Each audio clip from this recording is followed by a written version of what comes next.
Hello and welcome to this special episode of Situational Awareness Matters Radio. I'm your host, Rich Gassaway. The purpose of the show is to improve situational awareness and decision-making for individuals and teams who work in high-risk, high-consequence environments. The SA Matters mission is simple, to help you see the bad things coming and time to avoid bad outcomes. In this episode, I had an opportunity to sit down and talk to Ryan Pennington. He hosts the Views from the Jumpseat blog and Views from the Jumpseat Radio. Ryan has been a friend of mine and a professional associate for decades, and we sat down in our conversation to discuss the International Fire and EMS Safety and Health Week, which runs this week, June 15 to 21, and the topic of Train Like You Fight. So let's join in on the conversation. We are here to celebrate the International Fire and EMS Safety and Health Week that runs June 15th to 21st, 2014. So, Ryan, tell the audience a little bit about yourself. My name is Ryan Pennington, firefighter, paramedic from Charleston, West Virginia, and I have the best mentor on the face of the earth. And who is that, Ryan? I think his name's Rich Gassaway. Oh, go on, Ryan. I mean, go on. I'll wait. I think our story is pretty well documented that the Rich and Ryan show is the mentor-mentee relationship as a fire chief that found a little old firefighter in a tiny little town in West Virginia. And here we are recording a podcast for the 2014 Health and Safety Survival Week.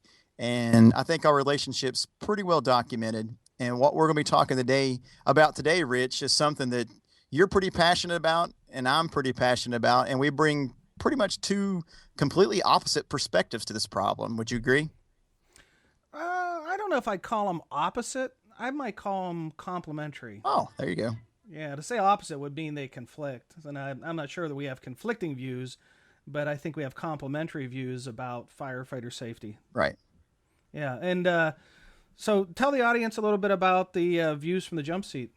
So the Views from the Jumpseat is a blog that I started in 2009 where we express the opinions and views of the street-level firefighters. So the Views from the Jumpseat talks about all the basics as far as hose pulling, door knocking in style firefighters and how each one of us can face these topics. And even though we're not in command and control with these different types of situations, that doesn't relieve us from the responsibility for being a part of our training, being aware of our situations around us and how they affect us. As we are the future of the fire service, we're building our skills and our knowledge base for the future. Yeah, it's a great blog, and you're doing great things to help the Jumpseat firefighter just maintain the perspective about what their job is and how to be dedicated to it. I love the things that you're writing and appreciate that so much. So, Chief, tell us a little bit about SA Matters and how you bring the Chief's perspective. Yeah, well, the Situational Awareness Matters blog launched in 2011, and I've got a couple of hundred articles on there that I've written about situational awareness for first responders. I don't write about strategy and tactics. I write all about situational awareness and how to make good decisions in high-stress, high-consequence environments. Basically, the whole dedication for the website is to help first responders see bad things coming and time to change bad outcomes. And I base everything that I have shared on the research that I did on the neuroscience of decision-making and the barriers that take away situational awareness. And the two primary classes that I do related to that is reflected in the blog, The Mental Management of Emergencies and 50 Ways to Kill a First Responder.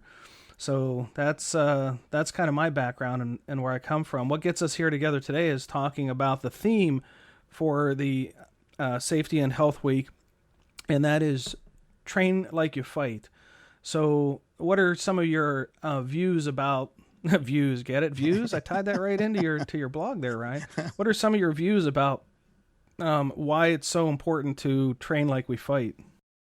The reason we need to train like we fight is that so many firefighters take for granted that they can respond to the scene of a fire, dig back into their bag of tricks, so to speak, and to perform their skill set at a high functioning level without repetitively training on them. So by training like we fight, I really think we need to take the perspective as we encompass and incorporate everything when it comes into training. When it comes into, let's just say, pulling a cross lay and advancing to the front door, it seems like firefighters can let their guard down that they've done it so many times and kind of keep from practicing it so much and not keep that skill set sharp. Would you agree, Chief? Oh, yeah. One of the things that I notice is that once a firefighter has done something one time or two times or three times and they got their confidence level up, they think, well, I got this. I don't need to practice this anymore. And I remember when I was serving as a training officer, I come to the group of firefighters and say, hey, we're going to throw ladders today. And they're like, oh, throw ladders, we all know how to throw ladders. Let's do something else, or let's do something fun. And I said, well, if we all know how to throw ladders, let's just go out and throw them. It'll be a 10-minute drill and we'll be done. And I'll throw in a couple exercises and you can show me that you can do these, various raises and things with the ladders and we'll be good. And when we went out, the rustiness was starting to show through, and the movements were a little bit slow and a little bit deliberate, and there was some mistakes, and they realized that in their mind they were experts at throwing ladders because that was their memory of the last time they had ever drilled with ladders. It could have been 2 years ago, or in the case of some of them, maybe 5 years ago. And once we got them out there on the drill ground and they started to go through the motions of doing it, and of course add a little bit of stress and pressure and deadlines and competition and things that get their anxiety and their stress level and their heart rate up, and you start to see that they're not quite as practiced and polished as they think they were, and they lose sight of the fact that these skills that are not practiced on a regular basis are lost over time. They're perishable. They're perishable. And the thing about it is when was the last time that you could say that you threw a 24-foot ground ladder perfect every time? And it's our duty to make sure that we show up on the scene of a life and death emergency and be able to perform it at top peak performance at any time, whether that's 2 o'clock in the morning, 1 o'clock in the afternoon, when you fresh got out of the shower or whatever. You need to be able to pull these skills out and save a life right now, because I wouldn't want to be that firefighter who's basically set up to fail when someone's life is literally hanging in the balance. For just use your example of a ladder. We've got someone hanging out of a second-story ladder, and you've got a short-staffed crew when you got to get a ladder up there, and here you look like you haven't seen one. That's why it is so important for us to train like we show up. Yeah, great point. I had a chief that had told me about a exercise that he did where he got one of his officers and he said, okay, here's the scenario. You're going to pull up in front of a building. You're going to stop. You're going to take a 24-foot or 30-foot extension ladder around to the back side of the building, ladder the second floor, take a hose line, 1 3/4 hose line off the truck, take it around to the back of the building, and the crew's going to advance the hose line up the ladder into the building, through the room that they enter, into the hallway, and there'll be a traffic cone there, and you spray the water on the traffic cone, and that marks the end of the exercise. How long do you think it's going to take your crew to do that? And what he was really testing was, or trying to determine, was the expectations that this company officer would have for firefighters that would work under him. Now, this was a combination department, so the firefighters that he would have working under him might be different people at different times depending on who responded to the call. So there's a variable there of different people with different skill levels. And the first officer he did this exercise with said, well, that's a 3 to 4 minute exercise. Yeah, right. And the chief said, okay, well, let's try it. And so he gathered up 3 firefighters and the officer, and he said, okay, here's your crew, do it. And they went to the training facility, which was out behind the station, and they did this exercise, and it was about 10 or 11 minutes for this crew to do this exercise. When the officer came out and the chief showed him the stopwatch, it was like 11 minutes. And he said, well, you gave me a crew that I don't normally work with, or they don't normally work together. And the chief's like, well, that's kind of the point here of getting coordinated with a variety of people, not just a set crew, because with people that come from home, you never know exactly who you're going to have. And here you have an expectation that this is a 3 to 4 minute task, and it ends up being an 11-minute task. So they reset and do it again. The second time was about 9 minutes. They reset and did it again. The third time it was about 6 minutes. They reset and did it again, and the fourth time it was about 4 minutes. And the officer said, yeah, it's about 4 minutes. And he said, yeah, but after you practiced it 4 times, if there was anything that ever screamed for the need for continual practice and training like you fight, it was this exercise. It took you guys 4 times to get it down to what you thought the expectation was, and each time you coordinated, you had conversations, you said, okay, we're going to do this a little different, you do that, and it, eventually all came together, but it took them 4 times of practicing it. And it's so funny that you use that analogy, because I just taught that class in the FDIC Atlantic at Woolfield, Nova Scotia. And first thing I did was throw that variable on my students. I said, okay, who's from the same department? And the students raised their hand. Hey, I'm from the same department. I was like, okay, you're over here, you're over there. You're no longer with your station mates. You're with the mutual aid arriving crew. And we did that exact scenario.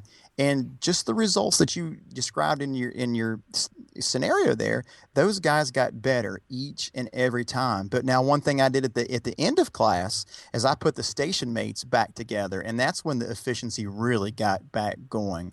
And that is a skill that we need to be building and take upon ourselves as a street level firefighter. This doesn't cost tons of money. We don't need the support of our chief to be able to perform our basic fireground functions. And you would not believe, and I'm not picking on my students because my students were great, but you would not believe the basic functioning failures that I experienced. Hood wasn't tucked in all the way. All the straps of their jackets wasn't fastened. Their regulators wouldn't be clicked in. And without building that base up perspective in performing these skills, it's just going to take you one variable to miss a critical failure, such as having your regulator clipped in. And these time standards, just like you said, if you add some more stress in it, that's when we miss the smallest of details. Yeah, exactly. A fire department that I had done some training for here in Minnesota, I was talking about training for failure and how to make sure that you start at the beginning and build your skills up. And this department created an entire training program that the chief essentially paraphrased as crawl, walk, run. Right.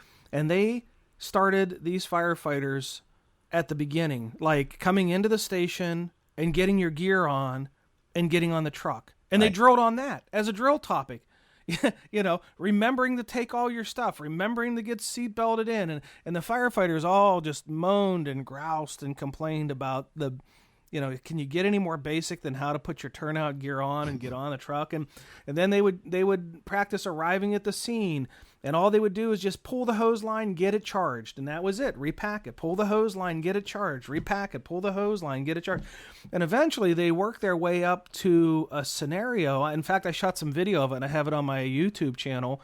And they created this scenario where they smoked up a Parks and Rec building, and so they come in. I mean, this was after a year of this crawl, walk, run training, and they come in and they ran this evolution beginning to end, hit the hydrant, pull the line, set ladders, set vent fans, and it was like poetry. It was like like it was scripted, and it was impressive. I mean, they didn't do it completely flawlessly, but obviously they had practiced the basics, the bread and butter, so much that it just came off as so routine. And this was not a department that sees, a working structure a day or even a week. They might see 1 or 2 a month.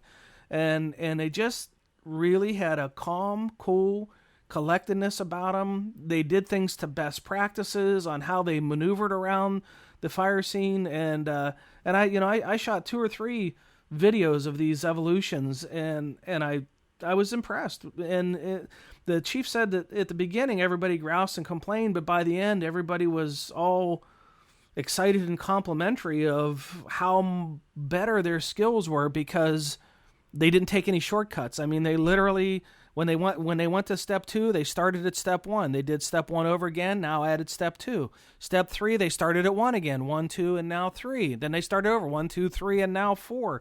And it's paid off for them in spades. And they were taking that crawl, walk, run from a structure fire scenario and starting to apply it to some of the other things that they do. And their safety and their efficiency both improved.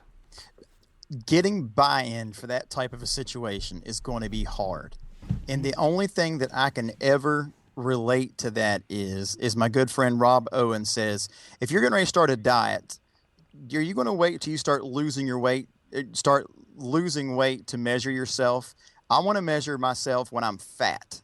That way I can see what the progress I make when I lose the weight. So I would encourage any of the listeners who thinks that you have these basic fireground functions down to the point where you don't need to practice them anymore, go measure yourself and see how fat you are. Does that make sense?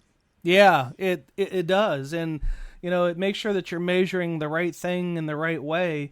And then don't be critical if the performance is not what your expectations are. If they're not what your expectations are, then you see that as opportunity, not as failure, and it'll help you realize you have some things to work on. Yeah, it's so funny that I learned so much teaching than their students could ever learn. I mean, the example of throwing the 24-foot ground ladder, I really struggled with that skill. I mean, and it's really not a brute force skill being able to extend, raise that 24-foot ground ladder. It's about efficiency of motion. And this last week when I was teaching this class, there was one student was like, hey, Ryan, try this. And I was like a bolt of lightning came from the sky. I was like, oh my God, that's wonderful. And if you don't get out there and take these tasks to heart, and I'm going to kind of flip the script on us here, Chief, and what kind of attitude are you showing up when they tell you we're going to go take and drill putting our gear on? Are you going to show up like a bullfrog on a lump on a log that says, I don't really need to do this? Are you going to go in there with a can-do attitude? And heck, you might be able to be the fastest one there, but there's two opportunities there. If you're the fastest, teach somebody else how to be as fast as you are. And if you show up and not as quite as fast as you think you are, maybe it's time to get the attitude out and kind of get back to the basics, I guess. Yeah, Ryan, I heard somebody say once, and I am just enamored by the depth of this message, and that is you just can't train enough for a job that can kill you. Nope. Is there any way that we can overtrain on how to do what we do, especially the basics? When you see a firefighter's getting hurt and killed many, many, many times, they're not getting hurt and killed doing complex and complicated things. Nope. They're doing the daily things without their gloves on.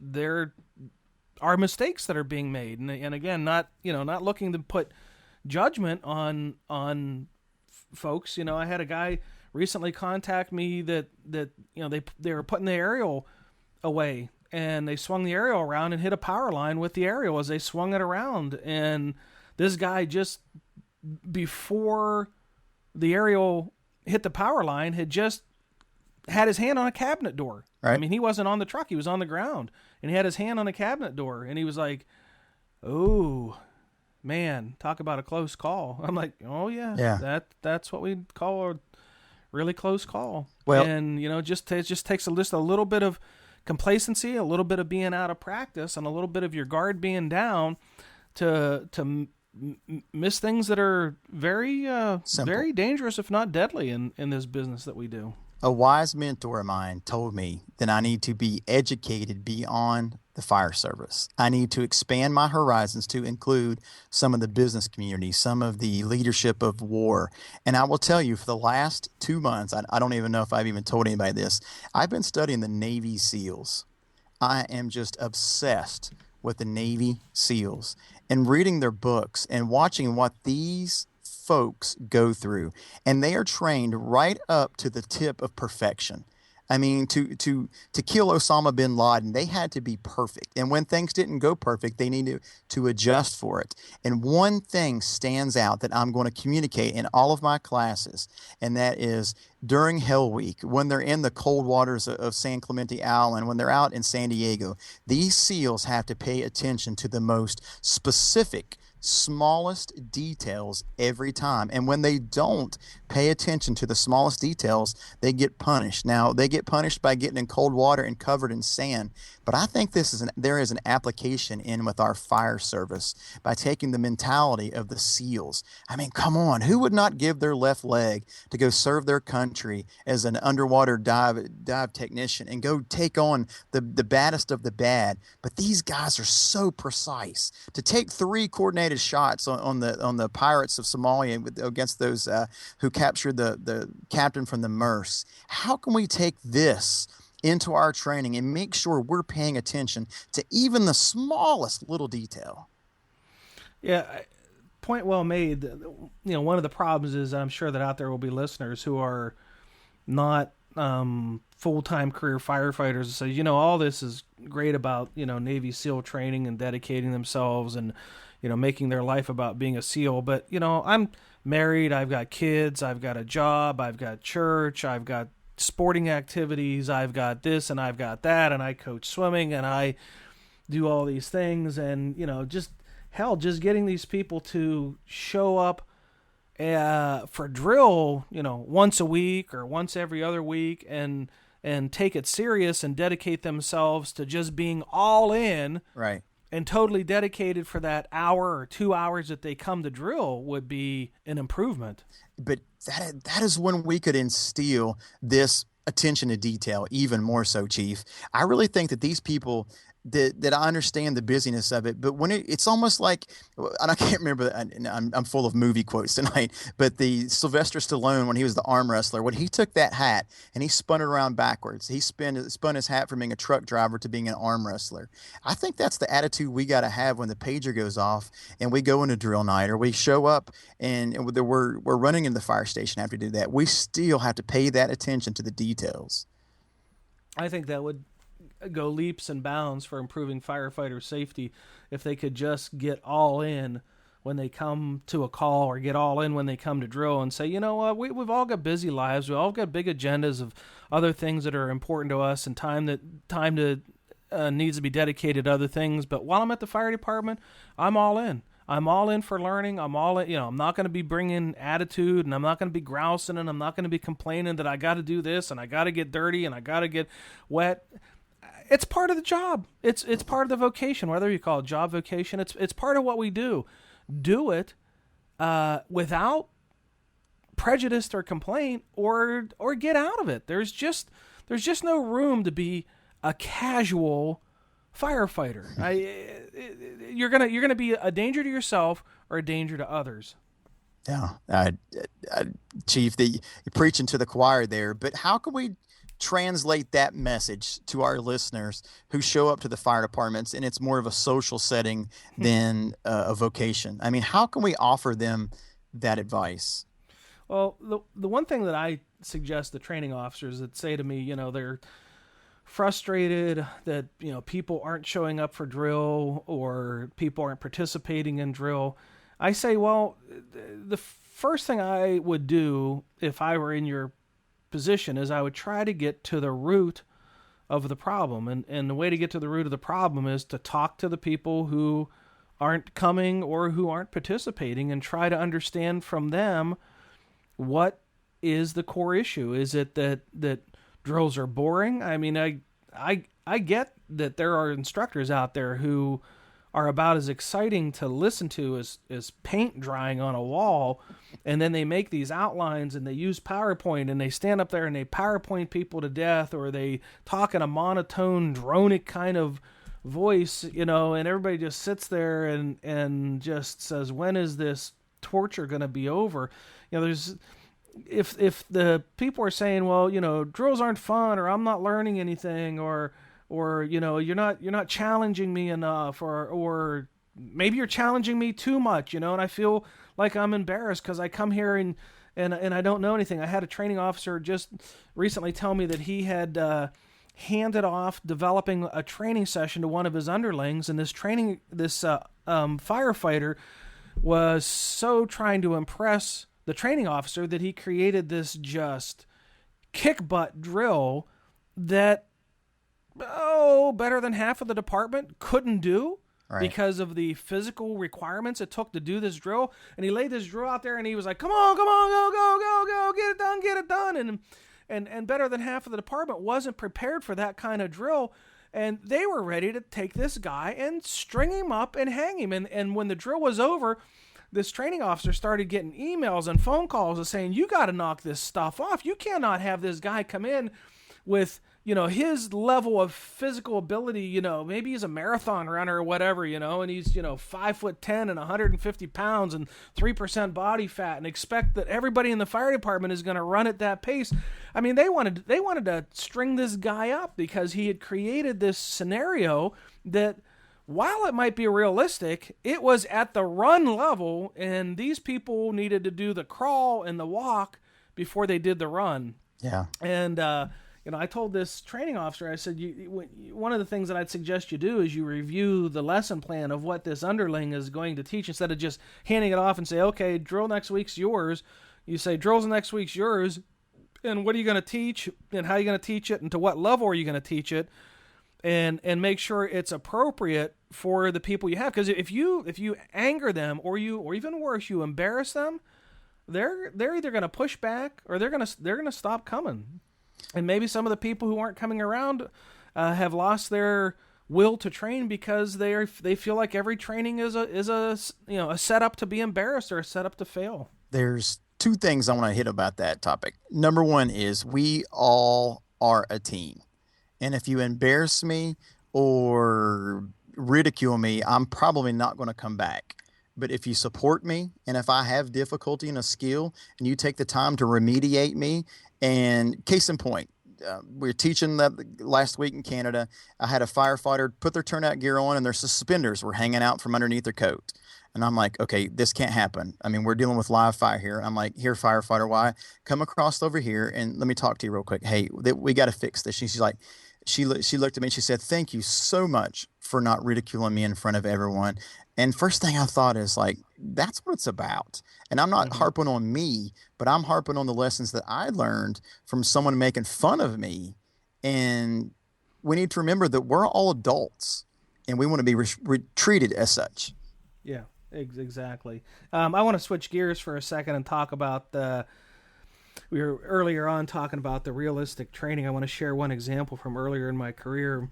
We had, back when I was a chief, 20-some years ago, we had done a fair amount of live burns at structures. We had them acquired, and we had, the laws allowed for it, and, we had to jump through a few hoops to get a permit to burn, but we could get them, and we were burning houses, and we burn one or two a year, and finally I got to the point where I thought, it's time just to see if we're ready for the fight. And so we got a house, and we got it all ready. Normally what we do is we'd get there and, 1403 standards, we'd have all the hose lines laid out, all the water supplies secured, everything was just perfect. Take the crew. Are you ready? Light the fire. Send them in. They go in. They fight the fire. Well, I got this idea that we'd make it a little more realistic, and we would have some safety features in place with backup lines and stuff, but the first in crew would actually start down the road from this fire. And so we'd light the fire and we'd let it go for a minute or so, and then we'd, simulate the time it would take to call 911 and the time it would take to dispatch, and then allow some time for a response. And then when we thought the response time would be right, then we'd call the crew and we'd, tell them to come on in. And the first evolution, I'll never forget it in all my life. It was a disaster. I cannot describe it in any other way. Those folks that were reasonably good firefighters come off that truck like it was the first fire that they had ever fought. I mean, the hose line come off as spaghetti, and they were fumbling over themselves, and they left their gloves in the jump seat. And I don't know if it was anxiety because, they were being watched, because there were some people, chiefs and stuff and safety folks, watching, and they felt like there was a audience. But in any fire, there's going to be an audience. But to make a long story short, holy cow, we about burned that house down on evolution number 1. And I finally, the point I had to tell the safety folks, knock the fire down, knock it down. We're not gonna get in and get this fire out. And this is a department that we'd trained enough that I thought we're gonna be good at this, but we had not trained everything in sequence from beginning up through actual water on the fire. And man, did it slap me in the face that all this training that I had been doing was not terribly realistic, because we had been doing it in pieces instead of in the whole. Not entirely was, in the whole.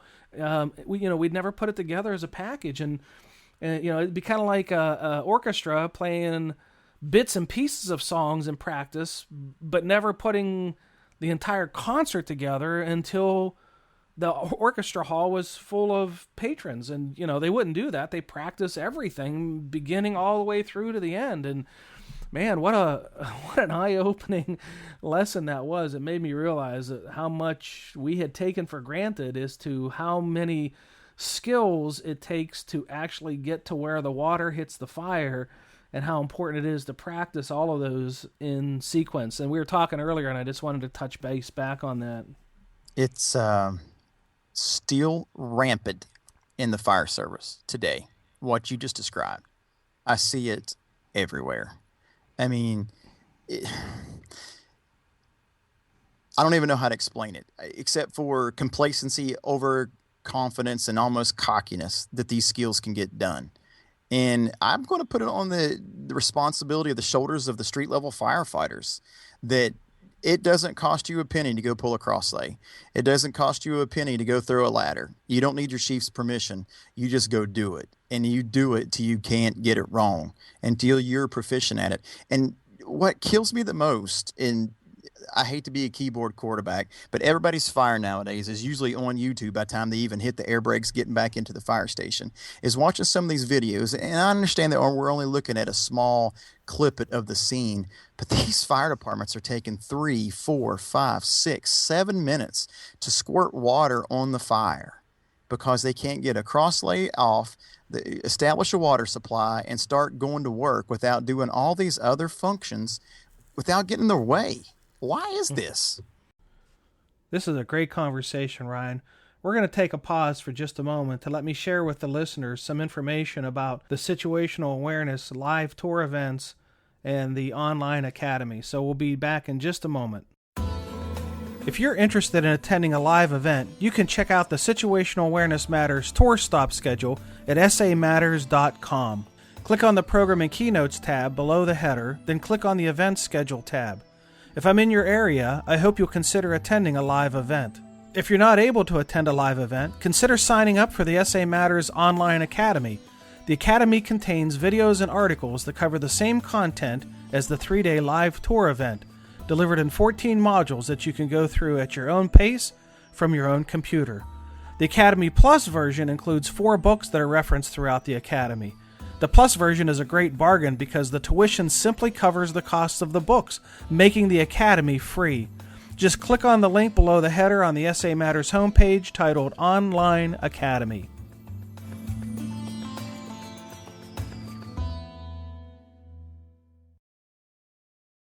Okay, let's pick up our conversation when Ryan and I are talking about YouTube videos as a source of training. You don't have to spend a lot of time on YouTube to see those videos. And again, neither of us are in the business of Monday morning quarterbacking these incidents, but it is obvious that there are some organizations that are under-practiced on some of the basic setup skills to start evolution efficiently. So how do we take that focus from the emergency medical calls, the hazmat, and I hate back to the basics. The only thing you should get back to is get back on the truck. We should never leave the basic fireground functions. That's why I'm so passionate. That's why the views from the jump seat is what I'm about, because that's what saves firefighters' lives. That's what puts fires out and rescues the damsels in distress or the babies from the upstairs, is being able to get off that truck and function like a firefighter. Whether you get a paycheck, whether you do it for free, whether you're in the military, you do it, or whether you're in rural Canada, I don't really care. But when that alarm sounds, it's my duty to be able to show up and perform these functions. How do we get these fire departments to train like we fight? Well, what do you teach in the views from the jump seat class? We start day one in the jump seat. That's my tagline, and I'm going to say it till the day that I hang up my boots. The way I describe things is I like doing skills in 3 different levels: the practice level, the introduction level, the practice level, and the game speed level. Set up some drills and allow your firefighters to fail. And I mean safely fail. I'm not talking about like falling off a ladder's fail. Set up the fat drill. Go just like you said, throw a ladder, advance the hose line up the ladder, take it down a hallway and squirt water and throw a stopwatch on them and watch how they perform. And they might blow it up. I'm not downgrading anybody. I'd like to think that I could blow it up right now. I like to think that I can do these skills. But you can talk to your blue in the face until they experience these failures in person. I don't think you're going to get complete buy-in. And once they experience the failure, then you stop the evolution. Absolutely. And have some conversations about how things went wrong and kind of do like a start over and give them a chance to retool it. I want to know what they're thinking. I want to know what went through your mind right now. Why did you think it was a good idea to throw the ladder before you advanced the hose line to the front door? Why did you park your truck here? Get them in that thought process to justify their actions.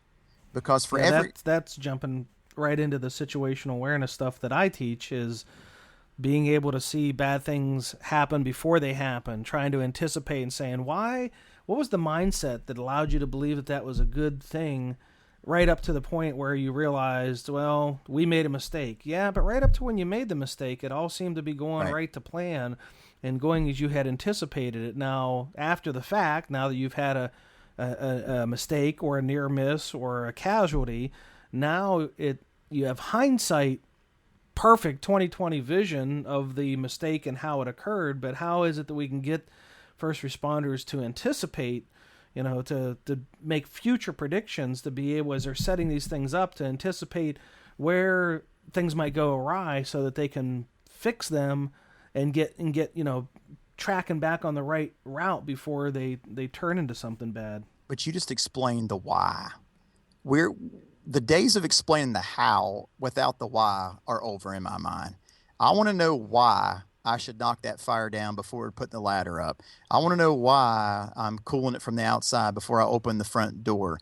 Tell me why. Yeah, but you know what? A lot of firefighters are not all that interested in the why. They're a whole lot more interested in the how. And when we're training, again, this is in the mental management of emergencies class and in the training for failure class especially, I talk about why it's so important to teach the how and the why. The why is cognitive information residing in the brain. The how is muscle movement knowledge of how to physically do something. And it's important to marry up those two learnings of the how and the why. If you spend too much time teaching somebody why, but then they don't go out in the field and learn how, you end up with somebody that's book smart. They know a whole lot about why you should do this and why you should do that and the theory behind it and the technical knowledge, but having not been practiced, they don't know the how. When you teach somebody a whole lot of how without a whole lot of why, which is the flip of that, then you end up with somebody that knows physically how to do something, but they don't know thing one about how to be a resilient problem solver if something goes awry, because they don't understand why they were doing it in the first place. All they understand is the rote process of steps 1, 2, 3, 4, 5. And if it derails at step 3 and they don't understand the why behind they were doing it. What they literally can do is step 4 and 5, even though it's no longer applicable to do step 4 and 5. They don't know how to be a resilient problem solver, and doing step 4 or 5 takes them right into a near miss or a casualty. That's why I think you and I make a good team. Well, maybe someday we'll take views of the jump seat and situational awareness matters and marry them up and take them on the road somewhere. Maybe there's somebody out there that would say, hey, you know what? I think that's a powerful 1-2 punch and a powerful 1-2 message, and they'll reach out to you or I, and at the end of the show or at the in the show notes, we can put how to contact us. You're going to post this on your website, and I'm going to post the podcast on my website, so it'll reach both your audience and mine. And I know there's some crossover between our audiences, right. But if they want to reach you, I'll put your contact information on my show notes, and you'll do the same back. And who knows, maybe there will be somebody out there that says, the views from the jump seat and situational awareness matters is something that we'd like to bring to town. Yeah, because there's no better time to explain that what you're talking about is when you've just stopped a scenario for something not going the right way and introducing that concept right now, because you didn't teach it. They've already learned it. Yeah. I mean, for example, one of my scenarios last weekend was I stopped the fire truck 350 feet away from the burn trailer. You should have seen that first arriving captain. His eyes looked like saucers in the sky. Like, what the heck do I do now? As if they're never going to actually arrive at a fire and have to be 350 feet from the structure. Well, and listen, I was in Nova Scotia. I told him, hey, look, the snowplow broke down. It's in the middle of the road. Their snowplows are bigger than my house. So, in watching his problem solving skills, and I'm going to pick on him because he's one of the fighting blueberries, and he really, really impressed me because he took his challenge and made it into a success. They pulled a cross lay. 350 feet away from the fire building, they pulled a 150-foot crosslay. Okay, why? Why did that sound like a good idea right then, right there? It's what they always done. Yeah, that's exactly right. Yeah, I mean, we are so much creatures of habit, and when we don't build resiliency into what people do, then they're going to always do what they've always done that has been successful in the past. And if you throw some curveball at them, they don't have any plan B or plan C resiliently built into their mind. So what you've done right there is you've built resiliency in, and you let them see that pulling a 150-foot crosslay is only going to get you halfway to the building. Okay, did you learn from that? You bet he's going to say, yeah, we did. Okay, well, let's retool this and see if you'll do something different the next time we stop 350 feet from the building. And he's going to say, you bet I'm going to. Right. And then you can smile and say, learning has occurred. That's after all the sweat from repacking all that hose gets pushed to the side. But see, I think that's another problem. I think we take the lazy way out of drill night.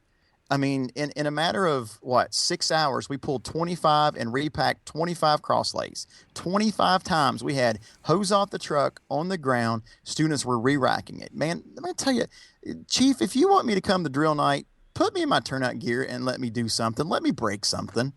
That's what I'm here for. I mean, The classroom is a great learning environment, but we perform on the fire ground. Well, I think the people are there for the right reasons, whose heart is in the right place to serve the community in a meaningful way, an efficient way, effective way, truly to do the calling and the passion of a firefighter. I think you're right. I think they want to be challenged, they want to learn, they want to be better.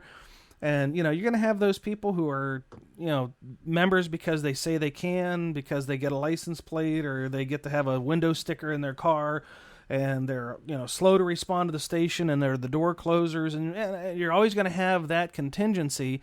And, those people aren't necessarily the ones you got to worry about, because they're not going to be the ones that are going to take a hose line and go inside anyhow. They're going to be the one to duck behind the truck and, act like their boot just broke or something. It's the ones that are going to, get down and dirty and get the job done that you want to make sure are really, really good at what they do. And the ones that want to be social members, you just, as I say often, Ryan, you can't teach a pig to sing, and if you try, you're not going to be successful, and you're only going to annoy the pig.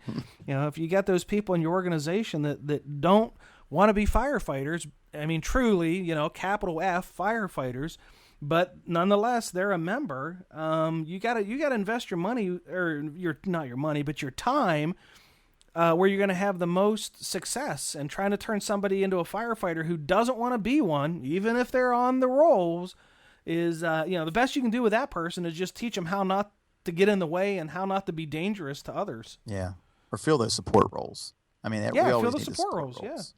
Well, Ryan, we've been at this about 40 minutes, and I think we've had a great conversation. I'm sure we'll get back together on a future show and have more conversations about jump seat views and situational awareness. If somebody wants to go to your website and find out more about you, where do they find you at on the interweb? The interweb.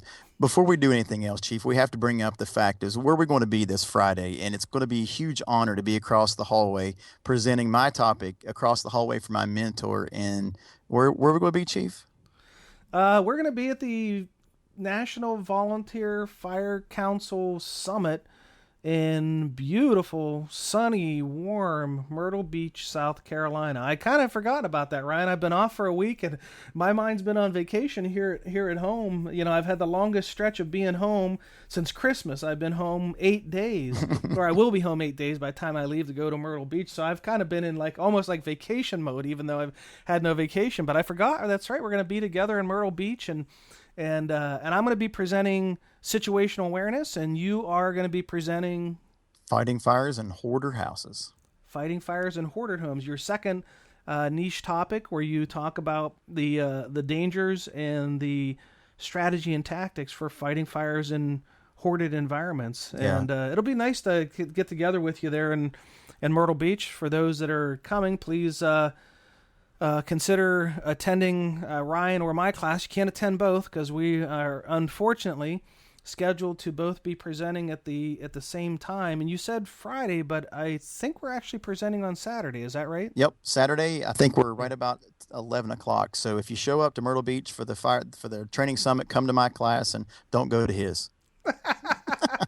I'm giving away fabulous prizes. So you can find me at Views from the Jump Seat. You can always download the podcast at Jumpseat Radio. My email has got the Jump Seat theme to it too, and it's jumpseatviews@icloud.com. And Chief, I'm so blown away with the honor. I'm getting close to 10,000 Twitter followers at Jumpseat Views, and I might be a little bit of a tweetaholic.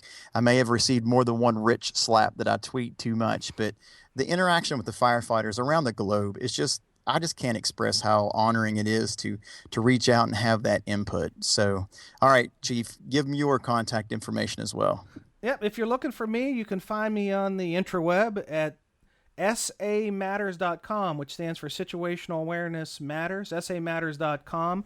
I'm also on Twitter at richgasaway.com, but I'm also on Twitter at richgasaway, and then on Facebook, fan page SA Matters, and on LinkedIn, Rich Gasaway on LinkedIn. If you go to the SA Matters website, you can get the radio show. You can also get it on iTunes at SA Matters Radio. And for Ryan and I both, we certainly appreciate if you'd go to iTunes and subscribe, and also leave comments and a 5-star rating for the shows, because that helps other people find the shows. Congratulations on launching your radio, Chief. I hate to say that I don't mean to embarrass you, because we're both adult learners, but getting you to sit down in front of the microphone and getting your technology together and broadcasting your awesome message is just awesome. Hear your voice and hear your passion that you've always put in there. It was quite a labor of love on your part to be able to get me dialed in on the technology to podcast. When we go to Myrtle Beach, we'll have to hoist a cold one so I can show you my appreciation for you getting me over this learning curve. I'm a prime example of how we can get gripped by fear of the things that we don't know. And I certainly didn't know it, and you have extended great courtesies and a great amount of time to getting me dialed in, and I appreciate that. It was definitely well worth the Caribou coffee. Yeah, right. That's right. I forgot about that. Where were we at? Well, so far we've worked on your podcast in San Diego, Indianapolis, Minnesota, and I'm sure you'll have some questions for us next week in Myrtle Beach. Yeah, so we've only had 3 training sessions on this at Firehouse World in San Diego. Yep. And then you came up here when you were presenting in Minnesota, and I took you out for coffee, and you dialed me in some more. And where was the third place that we were? FDIC right there at the train station. FDIC in Indianapolis. You sat down and dialed me in some more. Yeah, you could say I'm a slow learner when it comes to technology, but you've been very patient, and for that I appreciate it. All right, so we're celebrating International Fire EMS Safety and Health Week, and in closing, I would say that even though we are celebrating this as a week-long event, June 15th to 21, Train Like You Fight, I would say have that mindset and the focus on safety and health, not for 1 week, but 52 weeks a year for the entire career or vocational period that you serve as a firefighter, and it'll improve your safety. Well, that's it. This special episode of the Situational Awareness Matters radio show is complete. Thank you for sharing some of your valuable time with me today. You can sign up for the free SA Matters monthly newsletter by visiting SAMatters.com and clicking on the red box on the right side of the home page. Be safe out there, and may the peace of the Lord and strong situational awareness be with you always. You've been listening to the Situational Awareness Matters radio show with Dr. Richard B. Gassaway. If you are interested in learning more about situational awareness, human factors, and decision-making under stress, visit SAMatters.com. If you are interested in booking Dr. Gassaway for an upcoming event, visit his personal website at richgassaway.com.